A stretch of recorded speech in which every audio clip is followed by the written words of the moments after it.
Hey, it's Baz here back with another YouTube video, and I just wanted to talk about the Xbox Series X and Xbox Series S versus PlayStation 5 expandable storage, and there's a couple of different options that's available to the people who are the early adopters of the new consoles. So let's get to it.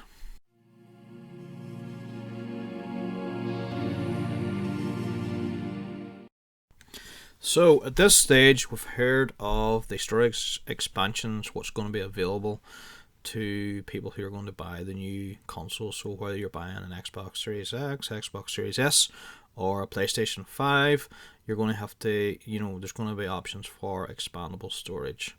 So the first one I want to talk to you about is obviously there's going to be NVMe M.2 storage on the new console. So obviously, depending what's where it's Xbox or PlayStation you go for, they're going to have different types of storage. So I want to say, so we'll go for PlayStation 5 first. So on the PlayStation 5, obviously you've got an 825 gig of internal storage, which is not going to be enough in the long run, and they're going down the route that they have an expansion slot on there, so you can put in an NVMe M.2 slot, so you can put in an extra drive. Well, there was rumours before, but I think it's going to be expandable storage. Some people think you might have to replace the existing one with a bigger one. But no, I personally think it's going to be an extra expansion storage. So they're going to get an extra free slot that you can put in an M.2 drive, NVMe, but it has to be based on their specification. So the drive obviously has to match the speeds, and the only one that even comes close at the minute that does anything is the new, I've done a wee video on it before there, is a Samsung 980 Pro. So now they haven't come out and said to me, it's just what I think and feel that that's probably going to be the first one that's going to be compatible. But Sony has to come out yet to confirm what drives is going to be available, is going to be compatible, because obviously they have to stick to a certain width and all, be able to fit on the console. So that's the option one that you've got for the PlayStation 5. So once you put that drive in, it's not going to be that handy of taking in and out. Once it's in there, you're going to have it in for a while. So, let's go over to the option one for the Xbox Series S and Xbox Series X. So, Microsoft have went with a proprietary, drive for the new console. So it's going to be made by Seagate, and at the start, as far as I'm aware, there's only going to be a 1TB version of this drive. Now, one of the things I do like about the way they've designed this, obviously, it's the price of these drives. I'm going to talk about in a wee second, but they have designed the drive that, say if you had multiple of these Seagate expansion cards, you can pop them in and out. So it's not as if, you have to have one in and it stays in and that's it. So you can pull these cards out. So you could say have a few games in that one, and then you could have another one, a few games in that, another one, But it's easy that it's, you can bring it in and out, which I like. Right, we'll go back. Option one, the price for these things. So the Seagate expansion cards for the new Xbox Series consoles is, I think it's working out. Did they say $220? Which is probably about the same here in the UK. So it could be up to about between £200 £220, which is not that cheap compared to what drives you can buy it at. But for what you're buying, and I've done a wee video on this before as well, but obviously, they have designed that drive to maintain and run at a certain speed, and the thing is designed to be kept cool, to keep it run at that speed. So if you're buying a standard drive, I've said this before, that say it's £150 to £170 and around that, or whatever dollars, and give or take, probably more like $200 in the US, but here in the UK they're about maybe more like £160, £170, depending if you get an offer on or not. But if you take it as a proprietary drive, I should say, keep saying that wrong for some reason. But if you're buying that, plus you have to design that to be running at a capable speed, that is the same spec as what the new Xbox needs, plus the cooling in it.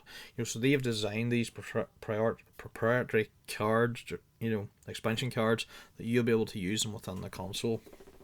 So, you know what I mean? They're always going to be that wee much dearer anyway. But then, on the other hand, so you're buying your PlayStation 5 M.2 slot NVMe, and it's has to be a minimum spec, so obviously that's a higher read speeds than what the Xbox is. Now, we don't know whether the speeds of what the PlayStation runs at is it continuous, or do they dip up and down? We'll have to wait and see. But obviously, because they're PCI 4 as well, like this, you know, them drives, like the new Samsung 980 Pro, I think it's $230, so it's not much dearer than what the expansion cards are for the Xbox, but it's still an additional cost over and above what you're buying for the console. So that's just my thoughts on option one. So that's option one. So you buy the proprietary drive for the Xbox Series X, or you buy an extra M.2 for your PlayStation 5. To me, it probably sways more like what the Xbox is doing, because if you have multiple of them, I know it's be costly in the long run, but say if you had a couple of M drives, you could swap games in and out, and they're guaranteed to work. Whereas the PlayStation 5, that you put the drive in, it's not the easiest thing to pull in and out all the time if you had multiple of them. So that's just my thoughts on that. So for me, option two is that obviously if you're bringing backwards compatibility games from the old consoles to the new ones, you can store them on just a normal external hard drive that you can buy.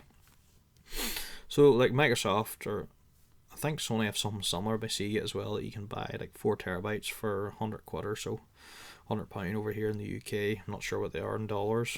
Maybe it was slightly, well, sometimes you get them for 90 quid for 4 terabyte, which is not bad. But so you can bring your old games across within the hard drive and play them on the new consoles. Well, now this is confirmed definitely by Microsoft. I'm not sure. I think it's might be the same with Sony.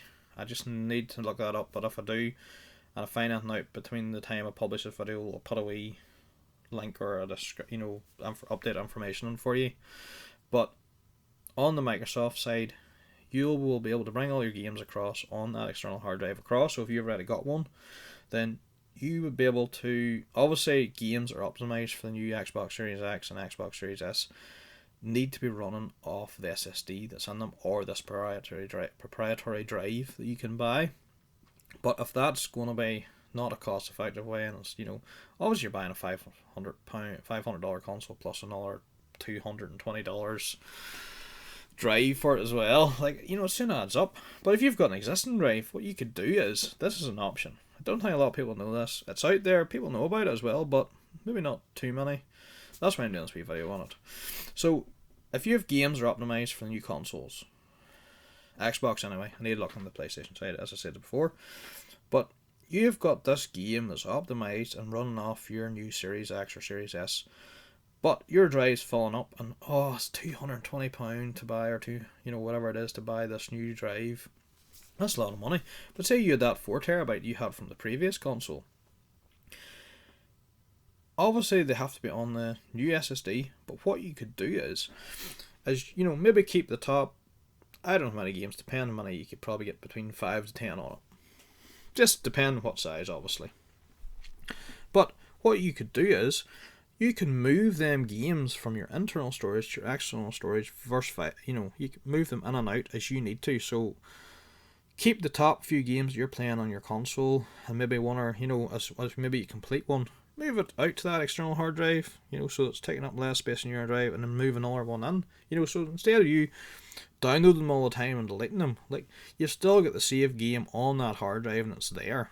So all you're doing is swap them in and out between the drives, make it work like that, and it's a cheaper option because you can get far more terabytes. And look, you could do that for a while. I'm not saying it's going to be delayed forever, but you're getting more storage for a cheaper cost.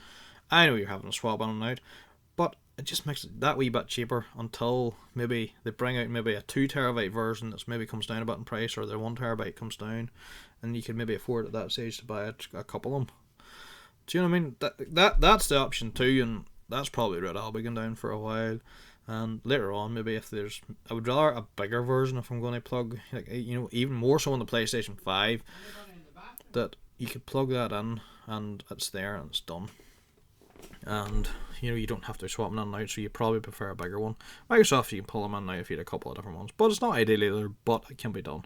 But that's just my only thoughts in the video. And look here, if you like the content in this video that I've created, please like, subscribe, and if you want to be notified of any future videos, hit that bell notification, and I'll talk to you all soon. See you in the next video. Bye.